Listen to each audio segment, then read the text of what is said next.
Boa noite a todos os irmãos, que a graça de Deus esteja com cada um de vocês, que a mensagem seja totalmente absorvida pelos irmãos, que a mente dos irmãos esteja cativa à palavra do Senhor. Nem sou digno de estar aqui, mas pela graça de Deus estou aqui e eu quero que os irmãos aprendam o máximo da palavra de Deus. A gente vai dar sequência à nossa série de exposição da Epístola Paulina, segunda a Timóteo, onde ele envia a carta a Timóteo na sua segunda prisão em Roma. Como já sabemos e já comentamos várias vezes, ele estava preso numa prisão úmida, fria e insalubre, e ele escreve as suas recomendações e exortações finais a Timóteo, seu filho na fé, a qual ele também chama Timóteo, verdadeiro filho na fé de Paulo, Timóteo, pastor de Éfeso. Meus irmãos, então vamos recapitular as nossas últimas exposições sobre esse livro, nossos últimos estudos sobre esse livro. Na primeira exposição, a gente viu o capítulo 4 de 2 Timóteo, a gente viu dos versos 6 ao 18, onde ele relata o final da vida de Paulo, todos os sofrimentos que ele passou e aonde ele estava quando ele escreveu essa mensagem. E na segunda exposição, a gente viu ainda no capítulo 4 uma exortação de Paulo a Timóteo quanto à pregação fiel do Evangelho, que a gente viu do verso 1 ao verso 5. E na nossa última mensagem, no capítulo 3, a gente viu dos versos 1 ao 9, onde Paulo faz um retrato dos homens dos últimos tempos. Como seriam os homens dos últimos tempos, a maldade que se iria espalhar e quais seriam as características dos homens que são homens ímpios, perversos, maldosos e que não têm Cristo no coração e que ainda não nasceu de novo. Nós vimos as características dessas pessoas e vimos como elas se comportam, como elas agem no meio da sociedade. Hoje a gente vai continuar no capítulo 3 e a gente vai dar uma olhada em alguns versos. Eu gostaria que os irmãos abrissem a Bíblia de vocês em 2 Timóteo, capítulo 3. Nós vamos ler do verso 10 até o verso 13. 2 Timóteo, capítulo 3, verso 10 ao 13. E a gente vai falar do tema: a necessidade de permanecer fiel. Um apóstolo fiel e um discípulo fiel. Paulo foi fiel à pregação do Evangelho e Timóteo foi fiel, assim como Paulo foi. Um espelho do cristianismo, Paulo, e um espelho de discípulo, Timóteo. Gostaria que os irmãos ficassem de pé para a gente realizar a leitura da palavra. Ele vai dizer no verso 10: Tu, porém, tens seguido de perto o meu ensino, procedimento, propósito, fé, longanimidade, amor, perseverança, as minhas perseguições e os meus sofrimentos, quais me aconteceram em Antioquia, Icônio, Listra, que variadas perseguições tenho suportado, de todas, entretanto, o Senhor me livrou. Ora, todos quantos querem viver piedosamente em Cristo Jesus serão perseguidos, mas os homens perversos e impostores irão de mal a pior. Vamos orar, irmãos. Senhor nosso Deus, que o Senhor possa nos ajudar nessa noite, que a pregação do Evangelho seja genuína, que o Senhor, Pai, coloque palavras de bênção na minha boca e que a graça do Senhor esteja comigo e me ajude, Pai, na mensagem. Ajude a mente dos irmãos a estarem cativos, para que tudo que eles aprenderam eles possam levar ao longo da semana e, quem sabe, da vida. Que a graça do Senhor esteja com todos os meus irmãos nessa noite e que nos dê um culto abençoado ao Senhor e uma mensagem totalmente cristocêntrica, a qual o Senhor é o único alvo dela. Que o Senhor nos ajude, em nome de Jesus. Amém. Os irmãos podem se assentarem. Meus irmãos, gostaria que vocês acompanhassem comigo já de cara o verso 10. O apóstolo Paulo vai dizer para Timóteo, contrapondo o que a gente viu na última exposição, contrapondo aquilo que Paulo apresenta do verso 1 ao 9. Ele vai dizer, tu porém, Timóteo. Ele vai dizer que Timóteo é diferente com essa expressão, tu porém. Você é diferente com aquilo que eu falei anteriormente. E ele vai dizer, tu porém tens seguido de perto o ensino o procedimento, o propósito, a fé, a longanimidade, o amor e a perseverança. Então, nesse verso, Paulo vai dizer que Timóteo, diferentemente dos homens dos últimos dias, ele é diferente. Ele é uma pessoa que tem Cristo no coração. Ele é uma pessoa que age diferente. Ele é uma pessoa que anda na contramão do mundo. Se o mundo, os homens dos últimos dias no mundo são assim, Timóteo é assim, ele é diferente. Ele é um cristão verdadeiro. Ele tem uma conduta reta. Ele tem uma conduta exemplar de um verdadeiro cristão. E então Paulo vai elogiar Timóteo, dizendo implicitamente que ele é um bom discípulo, que seguia sempre os ensinos de Paulo. E Paulo, ele era quem recebia os ensinamentos do próprio Deus. Porque o termo apóstolo na Bíblia quer dizer uma pessoa que recebe ensinamentos do próprio Deus. Não foi carne nem sangue que revela aquilo que Paulo sabe. O que revela o que Paulo sabe é Cristo. Cristo dá revelações para Paulo. Cristo ensina a Paulo como ele deve prosseguir. E assim Paulo escreve todo o Novo Testamento praticamente. E é isso. Paulo vai elogiar Timóteo. Vai dizer que ele é paciente em primeiro lugar. Um bom discípulo do Senhor, ele tem essas características citadas no verso 6. Em primeiro lugar, ele vai dizer que Timóteo era paciente. E a gente também tem que ser paciente. É uma característica que os cristãos devem ter, a paciência. Por que nós temos que ser pacientes assim como Timóteo era? Porque Paulo ensinava e ele ouvia. Paulo falava e aquilo era como se fosse verdade para ele, totalmente verdade. Não tinha nenhum pingo de dúvida. Por quê? Porque ele sabia que o apóstolo Paulo, ele recebia as revelações direto de Deus. Não eram homens que ensinavam o apóstolo Paulo. Mas Timóteo sabia que ele tinha que ser paciente e aprender com tudo aquilo que Paulo falava para ele e escrevia para ele. Tanto é que foram 2 cartas e agora a gente está vendo a segunda. Em segundo lugar, a gente vê e aprende no verso 10 que o cristão ele tem que ter uma boa conduta, assim como os apóstolos. Ser paciente é um dom, é um fruto do Espírito. E também nós temos que ter uma boa conduta. Um cristão que nasceu de novo, ele tem uma boa conduta não somente dentro da igreja, mas fora da igreja. Em sociedade, na sua sala de aula, na sua família, na sua casa. Ele deve ter uma boa conduta, ser paciente. Ele deve ser uma pessoa que ele é longânimo. Ele deve ser uma pessoa que perdoa. Então isso são traços de uma boa conduta. E nós cristãos devemos ser assim. Deve ser muito lindo alguém olhar para você, uma pessoa ímpia, e falar: caramba, aquela pessoa é diferente, eu vejo algo diferente nela. E é isso que nós devemos ter, uma boa conduta perante a sociedade, para que todos vejam o caráter de Cristo em nós, e talvez através disso eles venham procurar o Evangelho, porque talvez viram algo diferente em nós. E isso pode ser uma realidade nos nossos dias. Sabemos que é Deus que chama, mas uma boa conduta, ela brilha. Uma boa conduta, ela é luz. E a Bíblia diz que nós temos que ser luz desse mundo. Então, nós temos que aprender com a boa conduta de Timóteo. E Paulo ensina a Timóteo a ter uma boa conduta através da revelação que ele não recebeu de carne nem sangue, mas recebeu do próprio Deus, pois ele era um apóstolo. E em terceiro lugar, a gente vê que Paulo ele vai dizer que Timóteo também tinha um propósito de vida. Quantos aqui têm um propósito de vida? Eu creio que todos têm um propósito de vida. O nosso maior propósito é o dia final e ser levados pelo Senhor, ou morrer e estar com o Senhor. Esse é o nosso propósito final de vida, mas não só isso. Não temos que ter somente esse propósito, mas esse propósito é o propósito central do cristianismo, é o propósito central do cristão.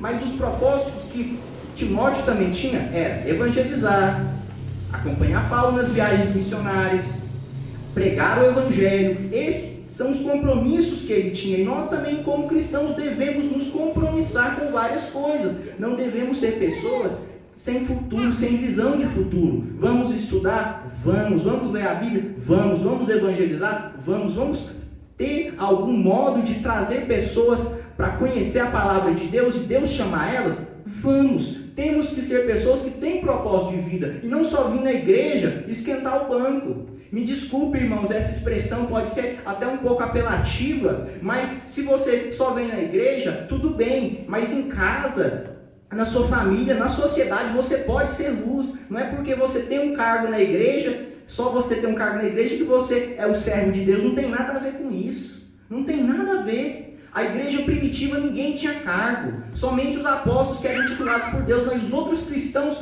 faziam o evangelho se proliferar por toda aquela região. E ele se espalhou. Eles não tinham cargo, eram pessoas comuns que morriam pelo evangelho. Então nós temos que entender que nós temos que desempenhar um propósito de vida. Uma vida cristã saudável precisa de um propósito. O que a gente pretende para mês que vem como igreja? O que a gente pretende para ano que vem como igreja? Quais são as nossas metas? Não é errado ter metas, mas que a nossa principal meta seja a pregação fiel do evangelho aqui nessa igreja. Que a graça de Deus seja com todos nós e que nossos propósitos de vida também estejam alinhados com o propósito de Deus. Isso tem que ser realidade na igreja. A gente tem que entender que nossos propósitos têm que estar em linha com os propósitos de Deus. E Deus é soberano. Nada foge da mão dele. Mas nós temos uma natureza pecaminosa, caída, que se inclina para o mal a todo momento. E nós somos maus e queremos pecar e fazer coisas terríveis. Mas o Espírito Santo nos freia. E é assim que nós devemos viver uma vida com propósito e deixar o Espírito Santo nos guiar. Ele é o nosso guia, Ele é a nossa luz. E em quarto lugar, o apóstolo Paulo vai dizer que Timóteo tinha fé. Mas como assim ter fé? A fé não é algo que, caramba, eu decidi ter fé agora. Agora eu vou ter fé, agora eu vou acreditar demais em Deus. Eu acordei hoje determinado a acreditar o dia todo. Não é assim. Efésios 2,8 diz: e pela graça sois salvos, mediante a fé. Isso não vem de vós, é dom de Deus. Então a fé não é um dom nosso. Nós não acordamos amanhã e vamos decidir. Hoje nós vamos ter uma fé muito grande. É Deus que gera a fé, conforme Efésios 2, verso 8 diz. É Deus que é o autor e consumador da fé. A fé vem pelo ouvir, e ouvir o que? A palavra de Deus. Se não fosse Deus, não haveria fé. E ele diz que Timóteo tem que ter fé. Então, como assim tem que ter fé? A gente tem que confiar no Senhor e pedir para o Senhor tirar essa incredulidade do nosso coração. Porque muitas das vezes a gente é incrédulo, cético com algumas coisas que acontecem. Mas sabemos também que existem as mentiras e as pataquadas no meio da igreja. E com isso a gente não deve nem ter parte. A gente deve entender que aquilo ali não tem nada a ver com a fé, aquilo ali não tem nada a ver com a fé cristã. Mas são coisas que a gente deve evitar.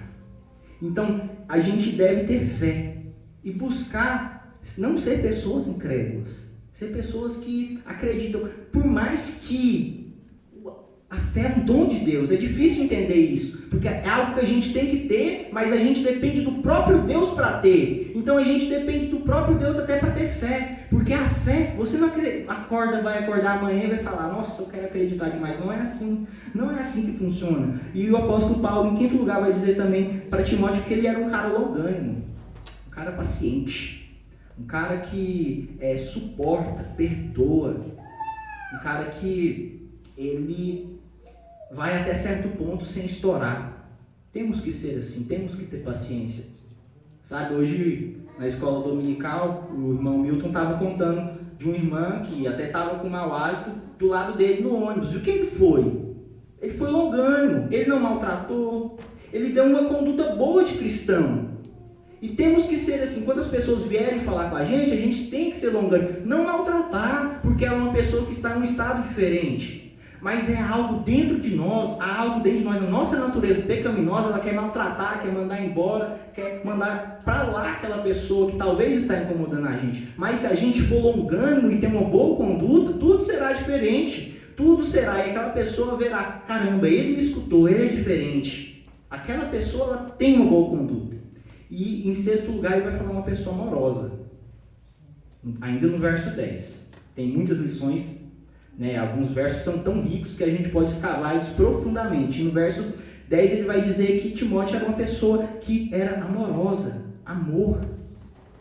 A gente está sendo amoroso com os irmãos, não só com os irmãos, porque devia ser, né? A gente vê tanta intriga dentro da própria igreja, tanta confusão, mas também a gente tem que ser amoroso com o pessoal lá de fora. né? A gente tem que começar a programar a cesta básica, a gente tem que começar a fazer trabalhos sociais, porque igrejas, seitas malignas, fazem trabalhos sociais ótimos, até melhores que os nossos. E por que nós somos cristãos genuínos e não podemos desempenhar trabalhos exemplares no meio da sociedade? Nós temos que ser amorosos com o próximo, com o pai, com a mãe, com aquele que é necessitado. É uma coisa que a igreja tem que entender. Temos que ter amor. É muito fácil amar aquela pessoa que a gente gosta. É muito fácil. Amar nosso pai, nossa mãe, quem tem esposa, amar a esposa. É muito fácil, porque está ali, compreende. Agora eu quero ver você amar aquela pessoa que discorda de você, aquela pessoa carrancuda. É essa que temos que amar também. É difícil? É difícil. Eu tenho dificuldade com isso? Tenho. Vocês têm? Também tem. É complicado. Mas esse é o papel de um cristão exemplar que a gente tem que desempenhar. E Timóteo tinha isso, porque Paulo elogia essas qualidades nele. E por último, Paulo vai dizer que Timóteo, ele era perseverante. Perseverante nos seus propósitos, perseverante naquilo que faz, perseverante em relação à sua vida e à sua conduta, porque ele sempre teve uma conduta reta, e quem sempre tem uma conduta reta é perseverante, ele não fica instável. A gente tem que ser isso, eu tenho que ser assim, você precisa ser assim. É isso que a gente deve ver um no outro e falar: caramba, aquele ali é perseverante. Caramba, em meio às dificuldades, ele perseverou. Em meio às tribulações, ele perseverou. E Paulo, ele vê esse retrato em Timóteo e elogia o seu filho na fé nessa carta. E nada mais, nada menos, temos que pegar essas qualidades que Timóteo tinha e aplicar em nós, como igreja, como cristãos, como filhos de Deus. Porque muitas das vezes nós não temos elas. Confesso, irmãos, que é muito difícil ter essas qualidades, mas nós devemos desempenhar isso no nosso dia a dia, buscando nos santificar. A gente é errado, mas o cristão, ele não permanece no erro, ele conserta aquilo que está errado, e ele também busca melhorar cada dia mais por processo de santificação. Vamos analisar agora o verso 11. Ele vai dizer, no verso 11: as minhas perseguições e os meus sofrimentos, os quais me aconteceram em Antioquia, Icônio e Listra, que variadas perseguições tenho suportado, de todas, entretanto, o Senhor me livrou. Então, aqui Paulo vai dizer que Timóteo, ele também sofreu perseguições com ele, né? Mas o irmão Ismael estava analisando isso, e Timóteo, ele participou da segunda viagem missionária de Paulo. E lá Paulo, ele sofre várias perseguições em sua viagem missionária. Se não foi a viagem missionária que ele mais sofreu perseguições, porque conforme o relato de Atos, vai dizer que em Antioquia, em Icônio, em Listra, Paulo foi apedrejado. E ser apedrejado por causa do cristianismo não é algo que a gente se vê todo dia aqui no Brasil. Não é. A gente tem paz aqui na nossa terra para pregar o evangelho. E Paulo, juntamente com Timóteo, a caravana da segunda viagem missionária, foi totalmente apedrejado. Então a gente tem que entender que hoje a gente tem um acesso livre ao evangelho e um acesso livre para pregar aqui no nosso país. E também a gente vê nesse verso que o apóstolo Paulo, ele suportou diversas aflições, e ele vai lembrar a Timóteo, você também suportou essas diversas aflições, e as aflições no futuro irão vir mais, não são só essas, porque ser cristão não é parquinho de diversão, não é bênção a todo momento, não é prosperidade. Ser cristão é luta e desafio. Se você ler as cartas paulinas, vai ver que o cara sofreu de verdade. Ele não era azarado, mas ele sofreu por quê? Para cumprir o propósito de Deus. Ele sofreu para isso. E o cristão, ele não é que ele tem que sofrer, eu estou sofrendo demais, meu Deus, que luta. Não. É porque ele vai sofrer, porque ele vai desempenhar o papel de cristão verdadeiro. Quem desempenha o papel de cristão verdadeiro sofre perseguição. Sofre. Por quê? Porque quando você vai expor a Bíblia de verdade para uma pessoa que ela distorce a Bíblia, você vai ser perseguido. Aquela casta de pessoas, elas vão te perseguir. Talvez dentro do próprio cristianismo, a gente vê, conforme o relato de Gálatas, o apóstolo Paulo dentro da própria igreja cristã, lutando contra os judaizantes que estavam dentro da igreja. Divisões dentro da igreja, divisões malignas. Pessoas que tentam deturpar o próprio evangelho dentro da igreja. Isso não pode acontecer. Isso é algo que tem que estar fora da igreja. Mas mesmo assim a gente vai sofrer outros tipos de perseguição. Conforme a gente vai ver no relato, no verso 12, acompanha comigo, no verso 12, meus irmãos. Ele vai dizer: ora, todos quantos querem viver piedosamente em Cristo Jesus serão perseguidos. E essa é a maior realidade. Meus irmãos, todos querem, né, a maioria dos cristãos hoje em dia, eles querem ter uma vida boa. E existe a teologia da vida boa. Existe a teologia que fala que Jesus tinha uma casa de praia. Existe a teologia da vida boa, que você vai ser próspero, você vai ser rico, você vai ser abençoado, e você determina o que Deus faz por você. Você até escolhe o momento que você vai ser salvo ou não. Então, é a teologia da vida boa, é a teologia do parque de diversão. Essa teologia é maligna e vem juntinho com a teologia da prosperidade, que diz que se você sacrificar, você vai ser abençoado. E sacrificar é como? É sacrificar no dinheiro. Obras malignas, feitiçaria gospel para tentar obter o favor de Deus. O favor de Deus não é concedido pelo tanto que você faz. Nunca foi. Nós nunca vamos merecer. Nós podemos dar o nosso salário todo mês inteiro para Deus e mesmo assim Ele não vai nos abençoar por causa disso. Isso é mandiga gospel. Teologia da prosperidade não é nada mais do que bruxaria dentro da igreja. E a gente vê igrejas neopentecostais trazendo isso para a sua pregação. E não estão mais sendo igrejas neopentecostais, estão virando seitas e seitas malignas. Por quê? Porque ninguém chegou e freou. Porque ninguém foi lá e repreendeu e deixou a palavra ser interpretada de uma maneira errônea. E é aí que acontecem as perseguições. É aí que acontecem as perseguições. Porque se levanta um verdadeiro cristão e vai lá e tenta desafiar. Vai ser chamado de mentiroso, de herege, daquilo e daquilo. Pelos próprios hereges que distorcem a Bíblia. A gente vê o relato, né, do pastor Silas Malafaia, que quando ele tinha bigode, né, quando ele era mais novo, ele falou mal da teologia da prosperidade. Hoje ele sobe nos púlpitos da sua igreja e pede dízimo, pede para sacrificar o aluguel, pede dinheiro, tira o dinheiro daqueles que não têm, para falar que Deus vai abençoar eles. Isso é um absurdo.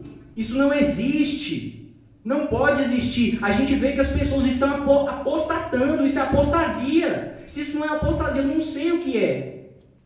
Não sei, de verdade. E também tem a teologia da cura. Cadê perseguição nessas teologias? Eu não estou vendo.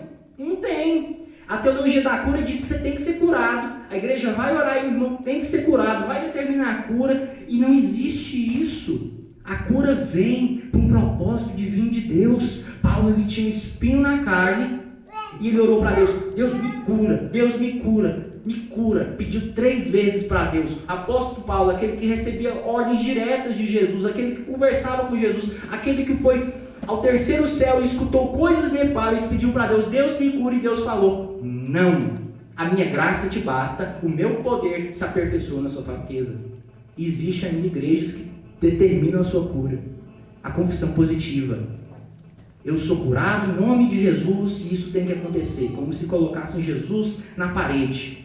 Não deve ter isso no meio evangélico. Isso são coisas, irmãos, que tiram o mérito central, porque no verso 12 ele vai falar que aquele que vive piedosamente em Cristo Jesus vai sofrer perseguição.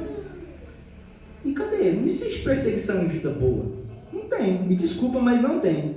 Então o apóstolo Paulo ele encoraja Timóteo, dizendo que passou por diversas tribulações, mas também diz que Deus o tirou de cada uma delas. Ou seja, se você viver alguma tribulação na sua vida, tenha paciência e esperança, porque Deus, Ele permite que a situação aconteça, mas Ele tira você de lá. Por isso, a necessidade de ser perseverante. E hoje, nós, né, cristãos, a gente sofre pequenas perseguições aqui no Brasil, graças a Deus. A gente aqui não corre nenhum risco de morte, para falar a verdade, né? Mas a gente ainda é perseguido em diversas áreas. Talvez você pode ser perseguido no trabalho por você ser honesto. E isso eu já vi muitos relatos de irmãos em Cristo sendo perseguidos pelos colegas de trabalho por ser honesto. Ah, mas ser perseguido é tomar pedrada, isso aqui. Não é assim. Isso é uma perseguição mais leve, mas você é perseguido porque você vai sofrer uma pressão psicológica dos seus colegas a fazer aquilo que é errado. Talvez você ser caixa e você pegar um dinheirinho a mais no final do dia. Pecado. Erro. E as pessoas no próprio serviço induzem a você a fazer isso. Talvez sair mais cedo, sem autorização do chefe. Talvez as pessoas vão te induzir, talvez, a mentir que algo está pronto no serviço, sendo que nada está pronto. Ou talvez as pessoas vão falar, já que o trabalho está tranquilo, vamos fazer algo que não tem nada a ver com o serviço. Ok, se não tiver nada para fazer, tudo bem. Mas a gente tem que entender que nessas pequenas coisas a gente é perseguido. E as pessoas, elas tentam inclinar nós para isso. É uma pequena perseguição. Talvez na escola, na faculdade, você vai ser caçoado porque você é cristão. Acontece. Eu vejo muito isso. Hoje em dia é difícil ser cristão em escolas, faculdades, porque parece que o sistema está montado para te desviar da fé e levar você à apostasia. São professores que não são cristãos e que deturpam o cristianismo dentro da sala de aula, e como ele é autoridade ali na sala de aula, você não pode fazer muita coisa. E também é um método de ser perseguido, é um modelo de perseguição que a gente tem aqui no Brasil. E também na própria casa. Né? Muitas vezes eu vejo pessoas que a família não concorda dela ser cristã, sofrer a perseguição dentro de casa, né? Aquela pressão psicológica, aquela angústia, minha família não está concordando comigo. E nessas coisas, irmãos, por mais que elas sejam chatas e mínimas, são perseguições do nosso tempo aqui no Brasil, porque aqui ninguém está morrendo por causa do Evangelho, mas são perseguições que a gente consegue identificar. Ele é o crentinho, aquele que vai para a igreja todo domingo carregando uma Bíblia debaixo do braço, chacota, escarnecem o Evangelho. E a gente tem que entender que essas coisas acontecem com a gente. E se isso está acontecendo, é porque você está vivendo o Evangelho genuíno, verdadeiro.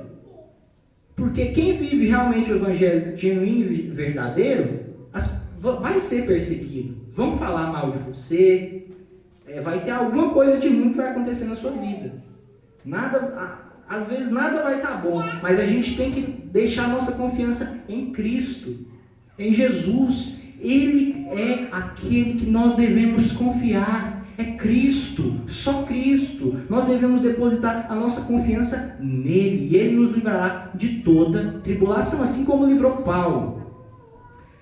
Irmãos, também existem as perseguições terríveis, né? Aqui no Brasil a gente não sofre tanta perseguição, mas a gente vê que tem países como a China, né? Que é terrível, sabe? Então a gente sempre bate nessa mesma tecla, né? Talvez chovendo molhado, mas a gente tem que dar graças a Deus, porque aqui o Evangelho é livre, e a gente pode ter uma Bíblia em nossa casa, no nosso celular, a gente pode ler a Bíblia onde a gente quiser. Isso é bênção. Talvez a gente sempre fala disso, mas se a gente for analisar a fundo isso é bênção para a nossa vida. E a gente tem que entender que também existem países aqui próximos de nós que estão aderindo à perseguição total ao Evangelho, como na Venezuela e na Bolívia, né? Não pode ser mais cristão lá. E lá os irmãos recebem perseguições terríveis, porque se o próprio Estado está contra a religião que você segue, é algo assim assustador, porque você não pode proclamar a sua fé em público, como a gente está fazendo aqui agora. Aí a gente volta aos tempos antigos, aonde os romanos iam para as catacumbas, né? Hoje não tem mais isso, mas aí as pessoas fecham e se reúnem em lugares pequenos, abafados, com medo do governo caçá-las e apegá-las. Então a gente tem que entender que as nossas aflições não se comparam a que as outras pessoas sofrem ou sofreram. O que eu falei aqui, essas pequenas perseguições que eu falei aqui, são coisas que a gente consegue perseverar em cima, com oração, com leitura bíblica, com sabedoria, escutar aquele que é mais sábio. E são essas coisas que a gente vê que são dos dias atuais. né? Aqui no Brasil, então, graças a Deus, a gente tem um livre acesso à palavra de Deus e também a proclamar publicamente a nossa fé, e assim a gente pode cumprir o nosso ID, conforme Atos 1 fala. Agora a gente vai para o último verso, a gente vai ler o verso 13. Eu gostaria de ler o verso 13 com os irmãos. E ele vai dizer: mas os homens perversos e impostores irão de mal a pior, enganando e sendo enganados. Então, no verso 11, 10, ele dá um relato de homens piedosos, como Timóteo e ele próprio, Paulo. E no verso 13 ele vai fazer uma comparação. Mas os homens perversos e impostores irão de mal a pior. Eles serão enganados e também enganarão. Ele faz um paralelo entre eles, como a gente vai ver. E assim, Paulo conclui, né, o raciocínio todo, dizendo que os homens perversos não vão prosperar. Por quê? Porque a maldade ela realmente não prospera, meus irmãos. Você pode prosperar aqui em vida, tá? Quando eu falo que não vai prosperar, talvez você vê o ímpio prosperando aqui em vida. Mas na morte ele vai sofrer pelos séculos dos séculos. Não prospera. No final de tudo não vai prosperar. O que adianta viver uma vida boa aqui na terra, sendo que no final você não vai prosperar porque você não tem Cristo? Não adianta. Vai sofrer. O ímpio não vai ter uma prosperidade verdadeira. Qual que é a prosperidade verdadeira? A alegria da salvação. E eles vão enganar e ser enganados. A gente vê aí o nosso governo enganando, um passa a perna no outro, um faz delação do outro, eles enganam nós e também são enganados uns pelos outros, e vai virando aquela bola de neve. Irmãos, não somente no congresso, mas dentro da igreja. Homens perversos, impiedosos, que sobem nos púlpitos para arrancar dinheiro, que sobem nos púlpitos para disseminar heresia, que sobem nos púlpitos para engrandecer o eu e diminuir Deus. Homens perversos estão dentro da igreja. Infelizmente isso está acontecendo com nós e várias pessoas estão sendo enganadas. A Bíblia diz que se possível for, até os eleitos seriam enganados. Então, meus irmãos, a gente deve tomar muito cuidado com esses homens que enganam. Mas saibam que no final, eles serão também, eles não prosperarão, pois eles têm uma enganação falsa, eles têm uma certeza falsa da vida. A vida para eles é prosperidade e alegria. E nunca se preocupou em ter uma vida cristã. Então, meus irmãos, a gente deve entender que esses homens não prosperam, o ímpio não vai prosperar. Por mais que você vê seu vizinho ímpio prosperando e você é cristão e está naquela pindaíba lascada, mas no final você vai ter uma vida eterna de salvação. E o outro que teve a vida toda no gozo, na alegria, ele vai ter uma condenação eterna, né? Um lugar onde as chamas não se apagam. A Bíblia dá um relato horrível sobre o inferno. Então a gente tem que descansar.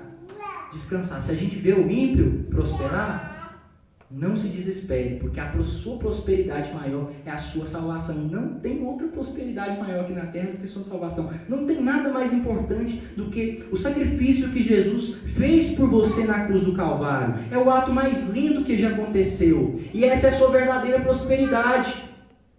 Coloque sua confiança em Cristo, assim como Paulo colocou até no final de sua vida. Um bom discípulo sabe se proteger de pessoas assim. Se você for uma pessoa que lê a Bíblia, se você for uma pessoa que está em constante oração, e você vê alguém que está disseminando mentiras dentro da igreja, ou está tentando te ludibriar para ter práticas seculares, você vai ver e vai falar: caramba, isso aqui não é de Deus. Isso aqui não é para mim. E você vai ser uma pessoa inteligente, assim como Timóteo era. Então a gente tem que ver que os homens enganosos serão destruídos pelo próprio Deus. No final das contas, eles vão prestar conta com Deus. Não prestou conta aqui na terra, mas será com Deus no final. Então vamos descansar nisso e confiar no sacrifício da cruz do Calvário. Gostaria de fazer algumas aplicações para os irmãos, para a gente estar encerrando. Em primeiro lugar, só enfatizar que o cristão ele é conhecido pela sua boa conduta. E isso é verdade, irmãos. E isso é totalmente verdade. Se a gente for pessoas íntegras, retas com a palavra de Deus, você vai ser conhecido pela sua boa conduta. Você vai subir de cargo no seu serviço porque seu chefe vai confiar em você. Você vai ter a confiança do seu pastor na igreja. Você precisa ser uma pessoa reta, uma pessoa que tem boa conduta perante a sociedade. Em segundo lugar, a gente tem que entender que a nossa vida precisa estar de acordo com as Escrituras. E se a nossa vida está de acordo com as Escrituras, a gente vai ser perseguido. A gente vai sofrer aflições. Não tem como escapar.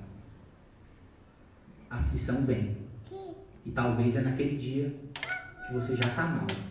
E você vai para o fundo do buraco. Mas a gente tem que lembrar que o nosso Salvador é aquele que nos anima. Pois a gente deve entender que a alegria nossa deve estar nele. E a alegria maior de todas é a alegria da salvação. Então vamos colocar nossa esperança nele. Por mais que a tribulação, que o momento na sua casa seja difícil, o momento na sua família seja difícil, algum parente doente, né? Alguém te zombando porque você é crente, alguém atrás de você, difamando você, perseguindo você, persevere em Cristo e Ele vai te tirar dessa situação. Em terceiro lugar, agradeça a Deus, porque aqui no nosso país a gente é livre. A gente pode expressar a nossa opinião, a nossa fé. A gente pode comungar a nossa fé aqui. Agradeça por isso. Seja grato por isso. Às vezes a gente não é, porque, que nem a irmã Renata falou, hoje na escola dominical, às vezes as nossas Bíblias estão na estante, quieta, sem a gente ler. Em outros lugares a gente vê pessoas entregando Bíblias umas para as outras e elas abraçam, como se aquilo fosse o tudo dela. Então vamos dar valor nisso. Né? Vamos dar valor a essa palavra que vivifica. E em quarto lugar, os enganadores, homens maus e ímpios, irão receber aquilo que plantaram aqui na terra. Se não for aqui na própria terra, será com Deus. Né? O princípio da semeadura nunca falha. Que Deus ajude os irmãos. Em nome de Jesus.